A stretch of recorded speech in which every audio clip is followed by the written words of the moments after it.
Diana, Princess of Wales, became a global phenomenon. The most photographed woman in the world. Millions of pictures in thousands of publications taken by hundreds of photographers. Her face made many fortunes. The Princess of Wales was our bread and butter. We depended on her. Diana's death in the car crash of August 1997 stunned a world that had lived her life with her. You can't believe that something as simple as that would kill her. There's got to be something else. There's got to be a bastard somewhere who killed the Princess of Wales. The blame was put squarely on the photographers who had surrounded her in death as well as in life. I always believed the press would kill her in the end. Every proprietor and editor of every publication that has paid for intrusive and exploitative photographs of her has blood on his hands today. For 10 years, conspiracy theories, claims and counterclaims have obscured what happened in the tunnel. Did the photographers chase Diana to her death? Did they hinder the emergency services that they had not called because they were taking pictures? This is the story of the men arrested that night in the tunnel. They witnessed and recorded one of the iconic moments of the 20th century. But for 10 long years, they have paid a heavy price for being there.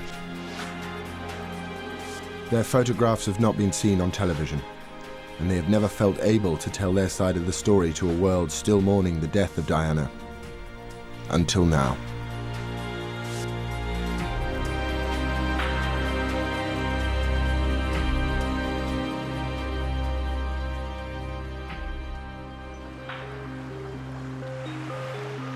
August sunshine on the French Riviera.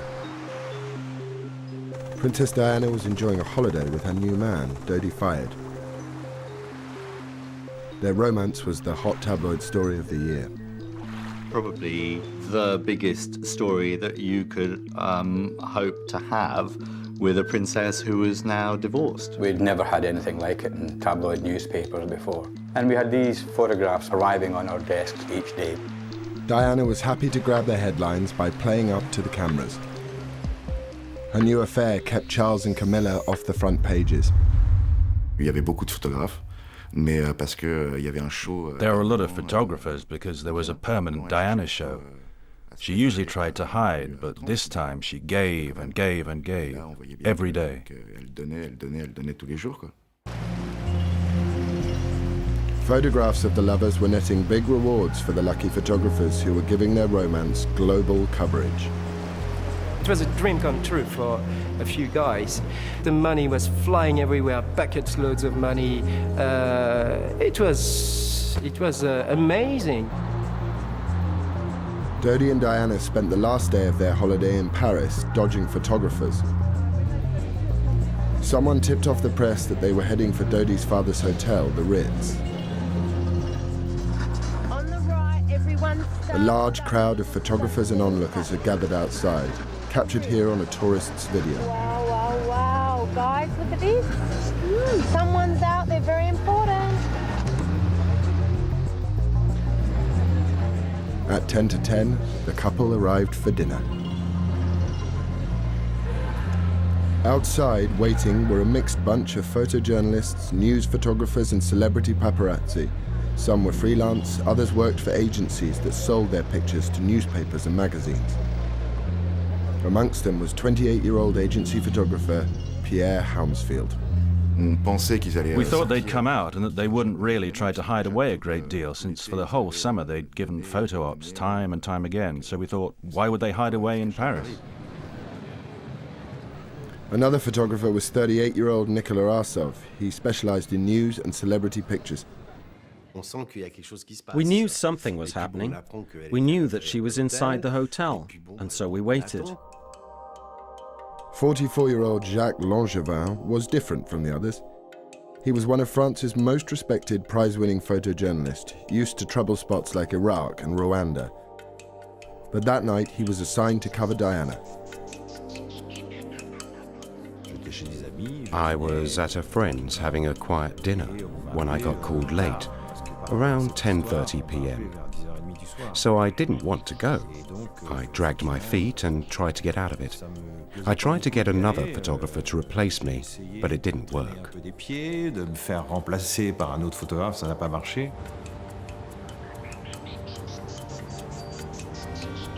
Langevin joined the press pack outside the Ritz. There he saw the hotel's acting head of security, Henri Paul, chatting to photographers. He wasn't discreet at all. For a security guard, his behavior was bizarre. He was like, oh, don't worry, they'll come out through the front, 10 minutes, 15 minutes, 20 minutes. You know, he came back 2-3 times, you know, and it was always changing. So we instantly felt, uh-oh, they are trying something here. He came out of the hotel very quickly, looking round, went back into the hotel, and came out looking round again. Why? I don't know. Suspecting something, Langevin and some of the other photographers decided to wait for Diana in the Rue Cambon at the back of the Ritz. At 12:20, they struck lucky. Diana and Dodi, accompanied by Henri Paul and one of Dodi's bodyguards, Trevor Rhys-Jones, slipped out of the back door. Henri Paul went out followed by Dodi and Diana. We were able to photograph them going out to the hotel, walking up the street, getting into the car. Once they hid themselves a little bit, you know, in that classic way, they walked normally, but they were hiding a bit, like this.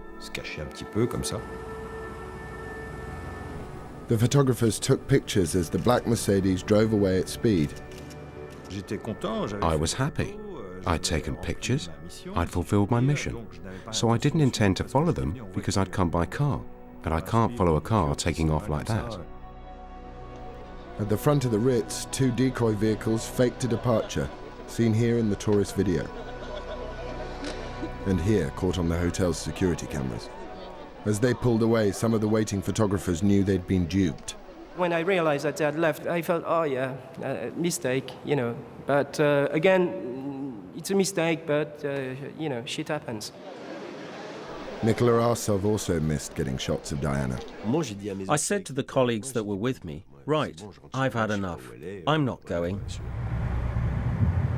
Other photographers did give chase, in cars and on motorbikes. Some nearly caught up with the Mercedes by the Place de la Concorde. At the lights, Henri Paul sped off. He accelerated along the riverside, leaving the photographers behind. At 12:23 on August the 31st, 1997, the Mercedes entered the Alma Tunnel. It lurched to the left to try and avoid a slow-moving Fiat Uno in front of it. Driver Henri Paul lost control.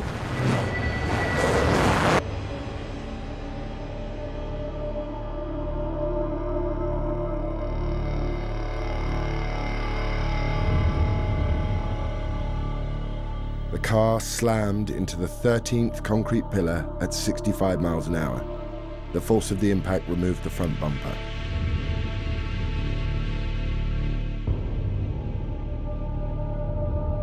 The car then spun round 180 degrees and smashed into the opposite wall. This picture shows the car in its final position, up against the wall, lights on, horn blaring, facing the direction it had come from. Dodi and Henri Paul died instantly. Trevor Rhys-Jones was pinned in the wreckage and Diana was thrown into the rear seatwell. No one had worn a seatbelt. News footage taken later that night shows the damage to the front of the car.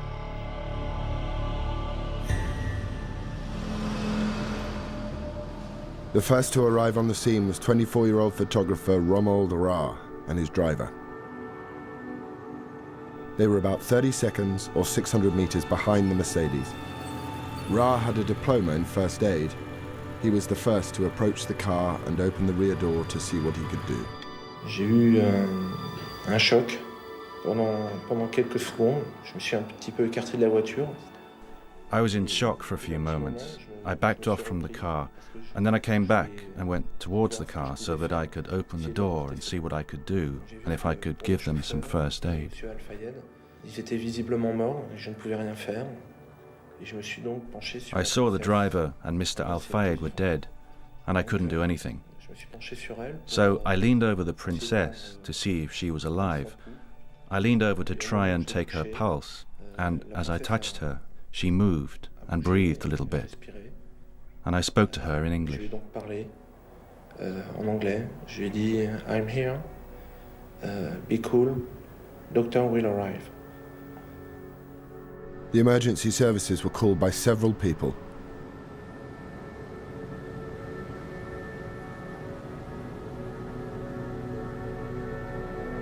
Next on the scene, amazingly, was an off-duty doctor trained in emergency medicine. Dr. Frédéric Maé was driving in the opposite direction with a friend, Mark Butt, when they saw the wreckage. Maé quickly assessed the condition of the car's occupants. I remember the left back passenger was apparently dead. Didn't breathe, didn't react, didn't show any signs of life. There was the front passenger who was still alive, shouting, screaming, because he was severely injured on his face. So at least he has kind of consciousness, kind of blood pressure, so he was not extremely urgent. And the left passenger was a beautiful woman. She didn't have any blood on her face, but she was unconscious and her head was down like that and she had difficulty to breathe. So she needed some assistance very quickly. Dr. Maé rushed back to his car to get his medical kit and oxygen. Only now did more of the photographers who'd been following the Mercedes turn up. Tempers flared when one of them tried to take pictures inside the car.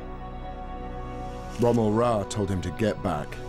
It took me just maybe 1 minute to go and come back from my car. And these people, like 3 or 4 people, were walking around the wreckage.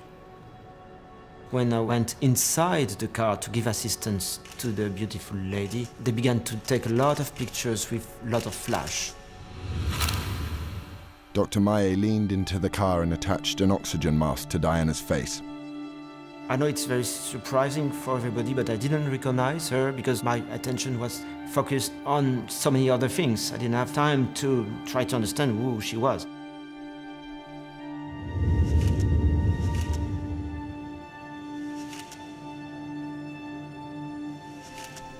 A night out for a group of students changed dramatically when they saw a lot of activity inside the Alma tunnel. Là, on a vu un photographe en scooter qui sortait du tunnel. Et il s'est arrêté à notre niveau. We saw a photographer on a scooter coming out of the tunnel. He stopped beside us. One of his colleagues was saying, "Come back, she's still alive." So we started to wonder what was happening. We ran in and went to look at the crashed car. On est sorti de la voiture et on est allé voir directement au niveau de la voiture en fait, accidentée. One of the students, Damien Dolby, was a volunteer fireman trained in first aid. Dolby rushed to the front car door to help Trevor Rees-Jones, who was trapped in the wreckage with multiple injuries. One of the accusations against the photographers was that they impeded the treatment of the injured. The thing that got to me was that they had very huge lenses and they were taking pictures very close to the car, almost even with the car door, very, very, very close. On avait décidé de quand même de repousser un petit peu les photographes, de laisser un petit peu de place. We decided to push the photographers back so as to leave some space for Damien and a doctor who was close to the car. We pushed them back without actually touching them. They showed no resistance. Ils n'ont pas insisté là-dessus, donc là-dessus ils sont reculés sans problème. They were probably very, very close, but at no time they hampered me doing my job. They didn't impede anyone from entering the car. They didn't climb all over the car or anything like that. They were just close, taking pictures.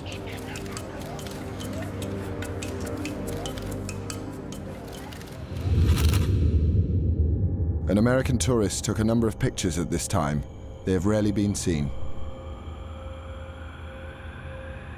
7 minutes after the accident, 2 policemen arrived. One of them can be seen on the left of the picture approaching the car. Dr. Maé and Dolby are still attending to Diana and Trevor Rees-Jones. The policeman looked into the car and recognized Princess Diana. They called for backup. It was a bit chaotic because you had the police trying to make a perimeter around the accident and trying to back the photographers up. You had one of the passers-by yelling at a photographer. This is another picture taken by an American tourist. There are at least 8 people near the Mercedes, a mixture of onlookers and the photographers. Two of the photographers can be seen talking to one of the policemen. The enormity of the event was beginning to register with many in the tunnel. One of the photographers, Fabrice Chasserie, called his boss for advice. I said to him, we're photographers. We have to take pictures. We're not doing radio. We're not writers. We cover an event by getting pictures fast. I told him to take some very quick photos, come out of the tunnel, give me the films, and that I would handle it.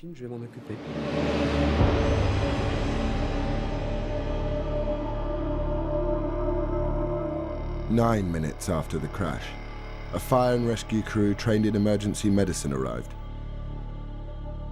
At this point, Dr. Maillet handed over the care of Diana to them and left the tunnel.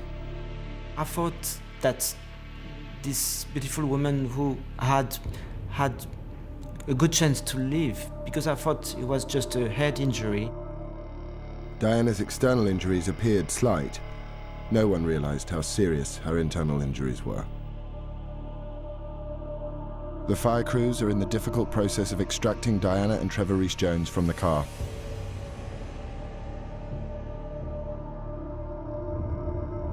Jacques Langevin, who'd got his shots of Diana at the Ritz, was on his way home when he saw the crashed Mercedes. J'avais pas fait la relation entre les photographes et la voiture. I didn't make the connection between the car and the photographers. I was probably a bit slow. Obviously, after 30 seconds, my brain finally engaged. And to me, it was impossible that the people that I'd been photographing 10 minutes before were the people in the crashed car. Accidenté. I realized that it was such an incredible event. I started to take pictures as well. Nicolas Arsov, also on his way home, was surprised to see Rommel Ra's driver.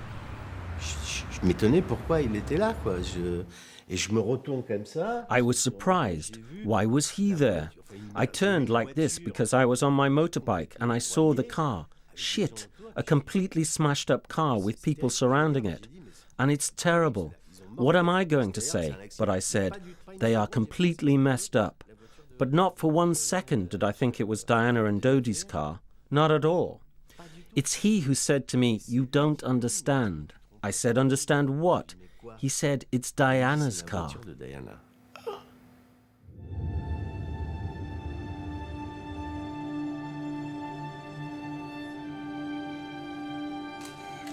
Approximately 17 minutes after the crash, an ambulance for Diana arrived. Because of the condition of the car and the nature of her injuries, it was some time before Diana could be transferred to it. Some photographers who'd missed the couple at the Ritz had gone to Dodi's apartment to wait for their arrival.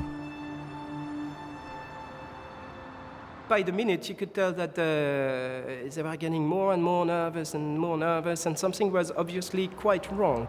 Waiting with Sue was Pierre Hounsfield. He got an unexpected call.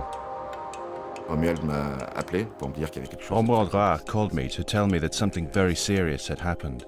He seemed quite panicked. I asked him where, and he said in the Alma tunnel. The two Pierres rushed to the tunnel. By the time they arrived, the riot police were there too. And I ran down, I had the glimpse of the tunnel, a split second, and a riot policeman stopped me, insulted me. I don't remember which term, but I heard, names, and he threw me outside. Je faisais des photos d'ambiance de la scène. I was taking photos of the scene, and a little group of policemen asked me to stop taking photos. I did, and they asked me for my film. I really didn't want to give them my film. We had a rather terse discussion. I ended up opening the canister and taking out the film. That meant I didn't have the photos, but neither did they. But some of the photographers had got their films out of the tunnel. Pictures of the injured Diana would be worth hundreds of thousands of pounds. In London, Ken Lennox, picture editor of the British tabloid newspaper The Sun, was woken by his ringing phone. It was an unusual telephone call. A slightly panicked French-speaking photographer said he had got photographs of Diana being involved in a car crash, and I could have them exclusively for the UK for £300,000. My heart jumped. I didn't waste time. I had to see these pictures, but in principle I'd said yes to buying them. Photographer and picture agent Lionel Chiraud was also woken with the news. I got a call from somebody in Paris who's got pictures of the accident. So I said, yes, please get hold of these pictures and arrange to have them wired. In Paris, the police chief, Philippe Massoni, had sealed off the tunnel. À partir du moment où il est arrivé, on a été pris dans la nasse. From the moment he arrived, we were caught in a trap. They moved us away, loads of back off. And then they told us to go to the end of the tunnel. D'aller au fond du tunnel. They said to us, you photographers, and put us against the wall, brought us our bags. Is this yours, or this one, or this one? And everyone had their photographer's bag at their feet. And there they searched us as well. Every policeman patted us down to see if we had hidden films. Martine Montet, head of the elite criminal brigade, had the photographers questioned. She quickly gave the order that they be held on suspicion of causing the accident. We didn't have any witnesses because it was the middle of the night. Very few people, well, no one saw what really happened. However, we quickly understood the paparazzi were behind and around the car, a bit like an escort, if you like. They were trying to take photos of them and find out where the car was going. It wasn't anything extraordinary because they are notorious for it. C'est leur notoriété. On a dit qu'on allait nous emmener au poste de police. We were told that we would be driven to the police station for them to ask us questions. I thought it would be questions because we were witnesses, but nothing more. Étant donné qu'on était peut-être des témoins, mais pas plus. 6 of the photographers and Romuald Ra's driver were put into a police van. Pierre Sue watched as they were driven away. We saw CNN putting the camera up and zooming on the guys. We went like, this is not good, because what does it mean? It means they are the murderers. You know, they are guilty. The photographers in the van believed they were simply witnesses to a terrible accident. They had no idea of the ordeal that lay ahead.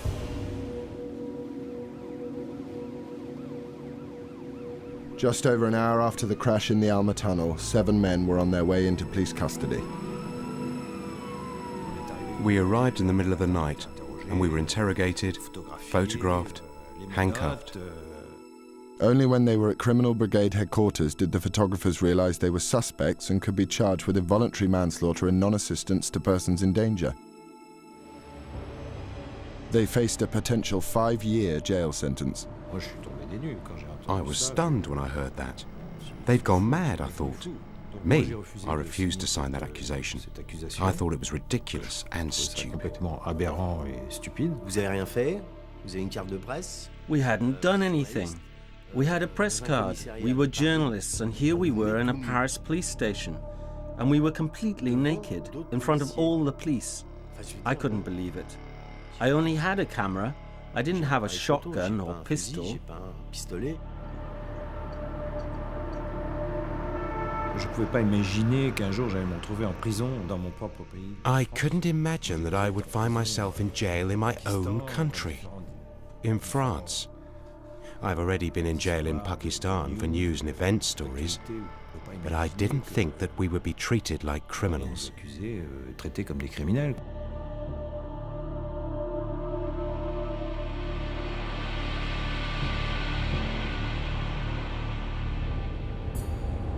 Diana had been in the car for 37 minutes, semi-conscious, before the emergency services could lift her out. As she was, she suffered a heart attack. It took 40 minutes to stabilize her before the ambulance could set off. Photographer Pierre Sue saw it come to a halt minutes later. You can, from there, see the entrance of the hospital. Virtually, you can see it. It's about 400-500 yards away. And the ambulance stops. So we go, uh-oh, something is getting worse. And it lasted for ages, a good 15 minutes. Yes, we understood that the situation was critical inside.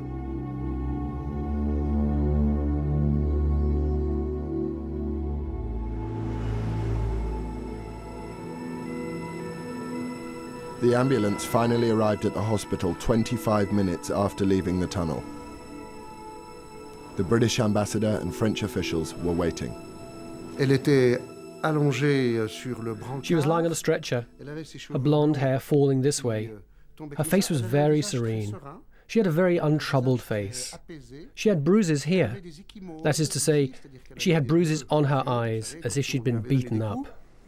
Philippe Massonny, the Paris chief of police, imposed a news blackout, but he briefed all the officials on his initial findings. He explained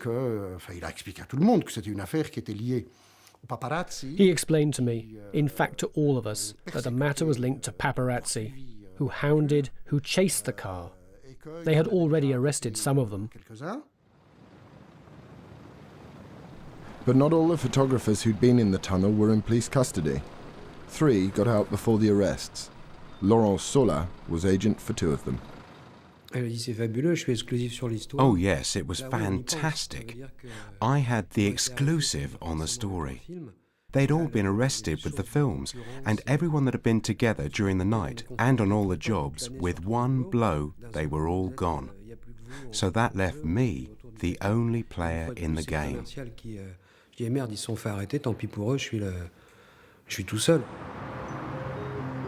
In London, Ken Lennox, wearing his slippers and an old tracksuit, rushed to the Sun offices to see the photographs sent from Paris.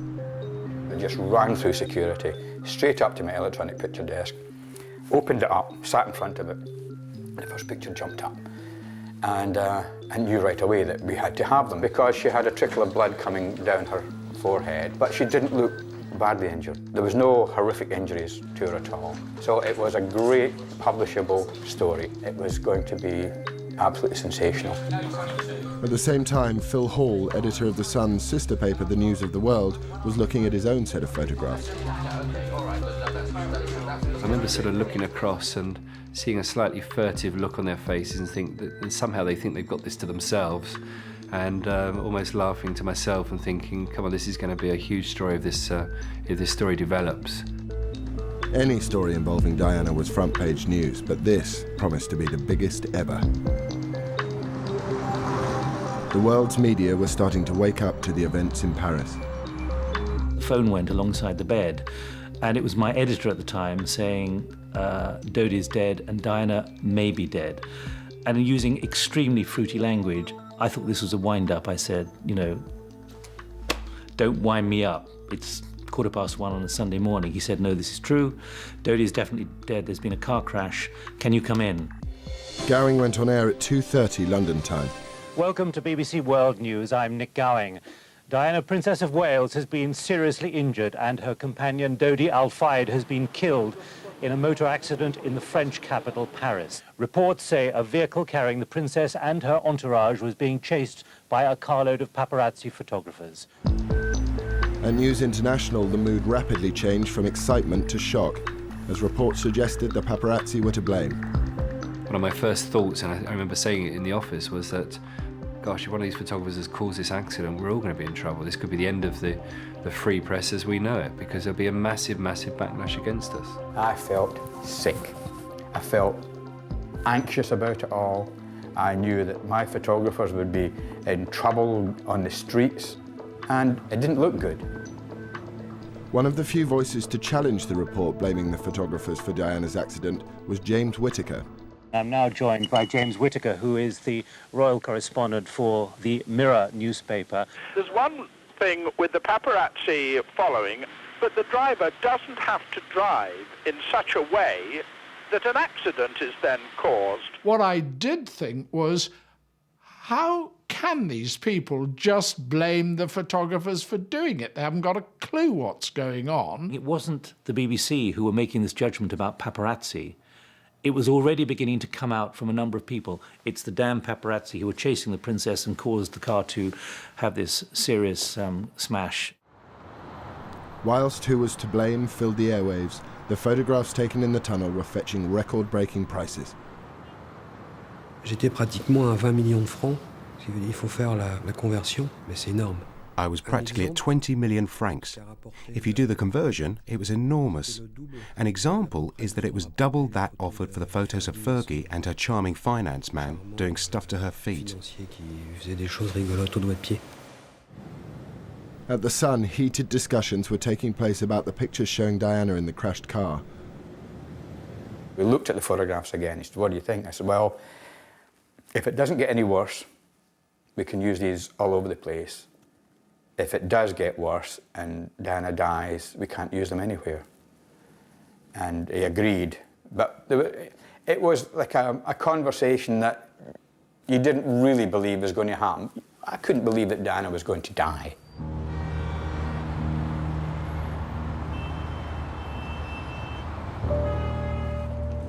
But there was little optimism at the hospital in Paris. Diana had suffered a second heart attack and had massive internal hemorrhaging. They tried to revive her for nearly 2 hours.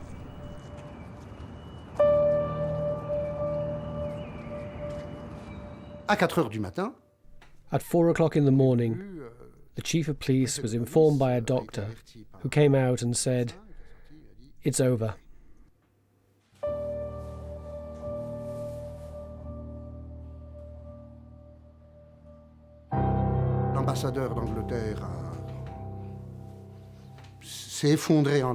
The British ambassador fell apart. He cried and cried and cried like a child. Diana was declared dead at 4 a.m. French time, but no announcement was made.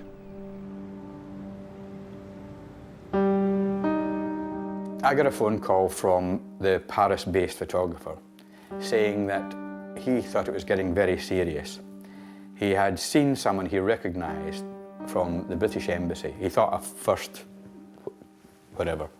secretary, coming out of a room, leaning against the wall and sliding down the wall. And he just assumed that he was the bearer of bad news. By 4:30-ish, we essentially knew that she was dead.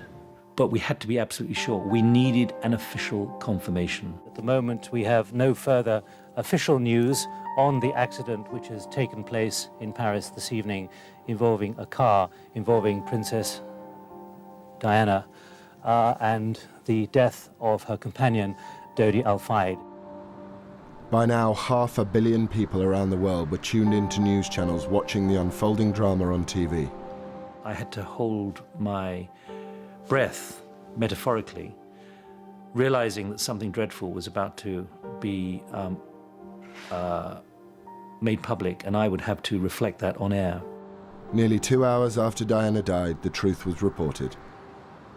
Within the last few moments, the Press Association in Britain, citing unnamed British sources, has reported that Diana, Princess of Wales, has died. This is not yet confirmed by any official source. So an unconfirmed source from the Press Association is that Diana, Princess of Wales, has died. The photographs of Diana suddenly became untouchable, priceless to worthless in moments. I couldn't profit from her death. I decided to stop the sale, tear up all the faxes, and tell everyone I was no longer selling the photos. They were just unusable. There's no word to put in what they were then. They'd become, instead of being a great commodity to use with a slightly injured Princess of Wales in a car crash, it's a great story, to be something that you just couldn't envisage publishing in a national newspaper the next day, for people to waken up and see these photographs.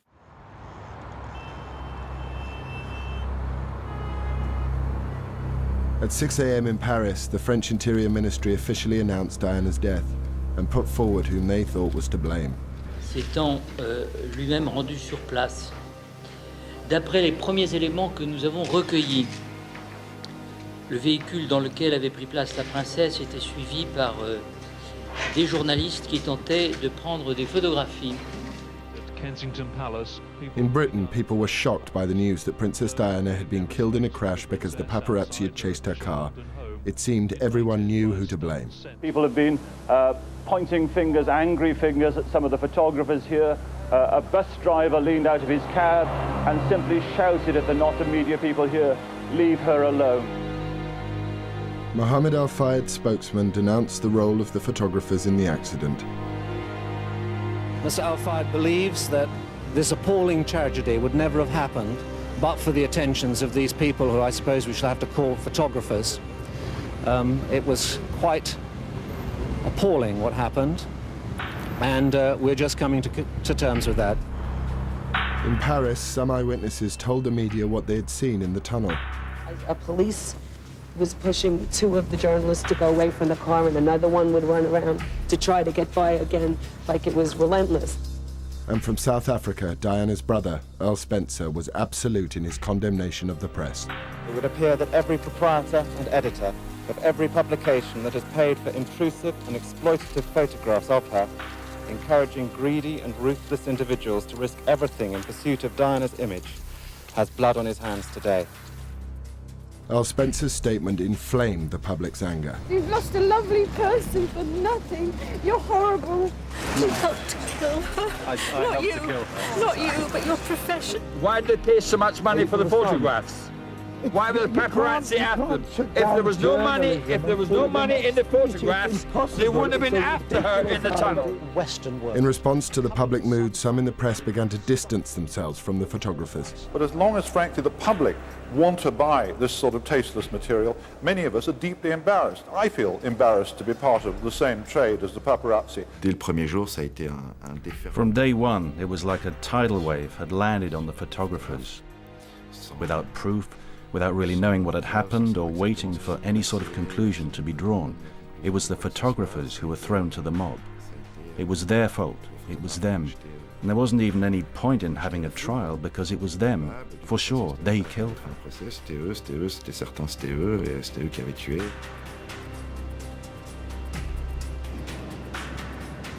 The 7 arrested inside the tunnel were being held at the Criminal Brigade headquarters. We were held in custody cells for 2.5 days, in a room with a window and a wooden bench. Mine was quite long. I could lie down, but the others couldn't. They had to sit for 2 days because they couldn't lie down.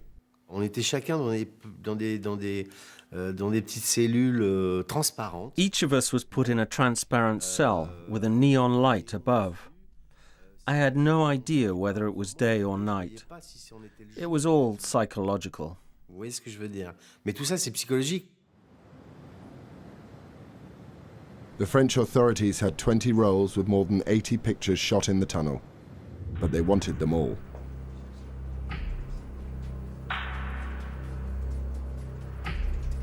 Across Paris, photo agencies were raided and told they faced 3 years in prison and £30,000 fines if they sold any of the pictures.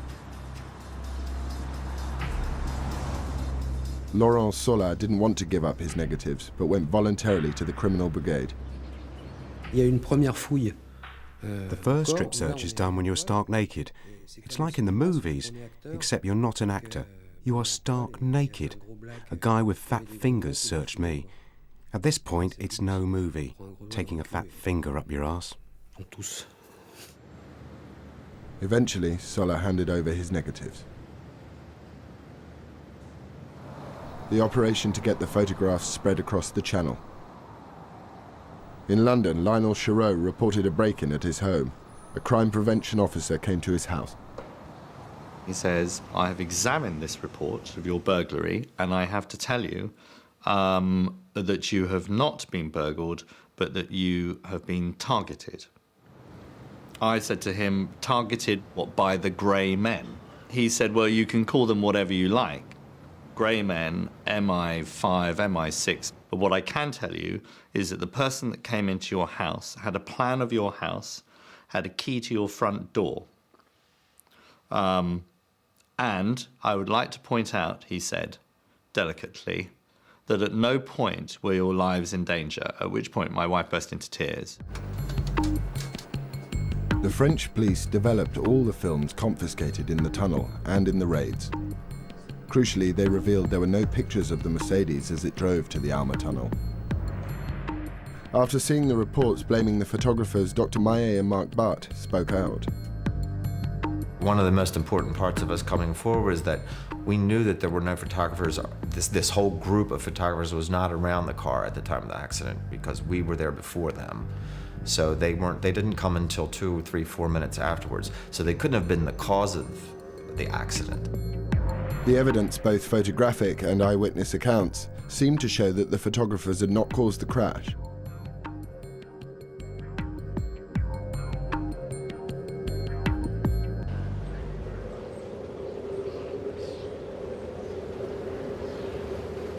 The world was in shock.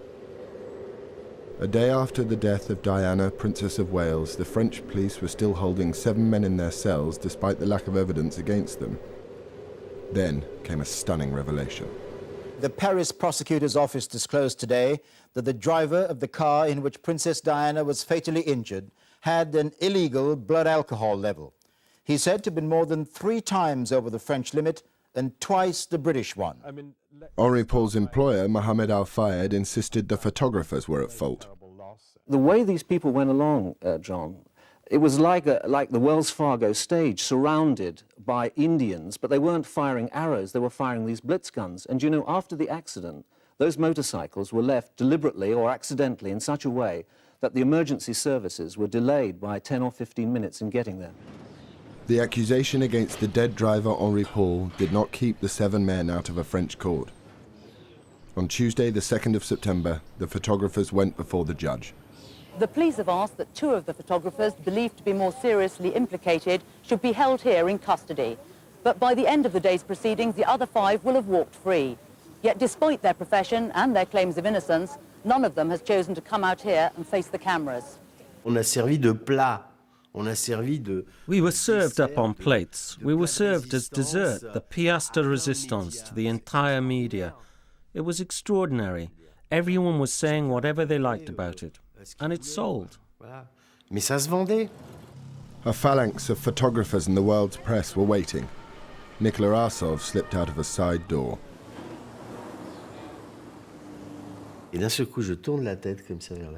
Suddenly I turned my head like this, and I saw hundreds of journalists. And then I carried on walking ahead of me without turning round. Then, on the other side of the Seine was Mr. Sieper, my boss, who was waiting for me in his car. And once I was in his car, I cried like a baby. Because you empty yourself. It's the tension, the pressure. You crack up. Ouais, vous craquez, quoi.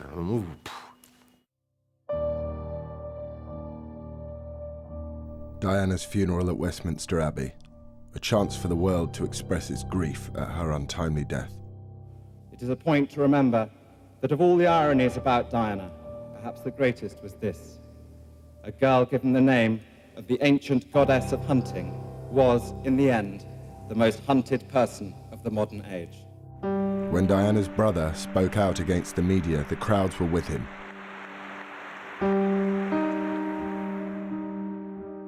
Mohamed Al Fayed was understandably sure that the paparazzi were responsible for Diana and Dodi's death.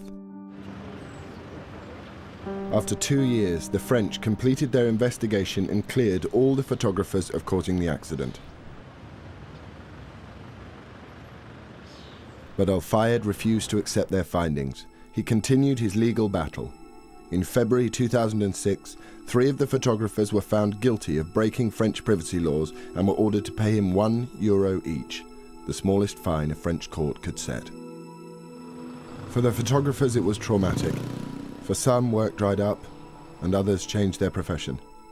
Today, few wish to speak of what they saw and the pictures they took. We were really affected. I mean, we couldn't hang around in the street with a camera without being a murderer. If you were with a camera on the Champs-Élysées, it was, oh, a paparazzi. Any lens size, it was like, he killed the princess.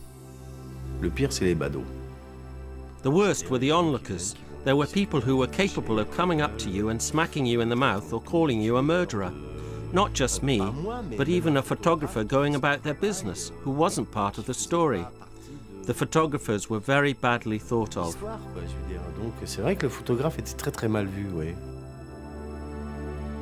For me, it was a trap, a real trap, I'd have preferred if it had never happened to me.